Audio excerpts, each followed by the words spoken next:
আবারও শুরু হয়ে গেল একটি মজার গেম। এই রশি খেলায় যে বুড়াকে হারাতে পারবে সে পেয়ে যাবে 5 লাখ টাকার মোটর সাইকেল। লেবারে বললো এ আয়। তারপরে প্রথমে এই ছেলেটি পারা, এই ছেলেটি প্রথমে রশিটি ধরে ফেললো। তারপরে এই ছেলেটি এখন খেলবে। এই ছেলেটি যদি না পারে তাকে দেওয়া হবে ভয়ঙ্কর শাস্তি। দেখতে দেখতে খেলাটা শুরু হয়ে গেল। আস্তে আস্তে জানতে জানতে ছেলেটি প্রথমে হেরে গেল। তখন তাকে দেওয়া হবে অনেক কঠিন শাস্তি। কি তোমরা কি সেটা দেখতে চাও? সেটা দেখার আগে বন্ধুরা, মায়ের জন্য তো সবাই লাইক সাবস্ক্রাইব করো। আজকে দেখা যাক বাবার জন্য লাইক সাবস্ক্রাইব কে করো। আমি কিন্তু করে দিয়েছি এবং comment I love you papa লিখছি। আপনারা করেছেন নাকি সন্দেহ হয়? তারপরে লেপারি তাকে শুকনো মরিচ খাওয়াতে থাকে। তারপরে ছেলেটির কান দিয়ে ধোঁয়া বের হয়। আবারও শুরু হয়ে গেল একটি মজার গেম। এই রশি খেলায় যে বুড়াকে হারাতে পারবে সে পেয়ে যাবে 5 লাখ টাকার মোটর সাইকেল। লেবারে বললো এ আয়। তারপরে প্রথমে এই ছেলেটি পারা, এই ছেলেটি প্রথমে রশিটি ধরে ফেললো। তারপরে এই ছেলেটি এখন খেলবে।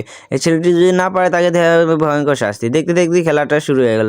আস্তে আস্তে জানতে জানতে ছেলেটি প্রথমে হেরে গেল। তখন তাকে দেওয়া হবে অনেক কঠিন শাস্তি। কি তোমরা কি সেটা দেখতে চাও? সেটা দেখার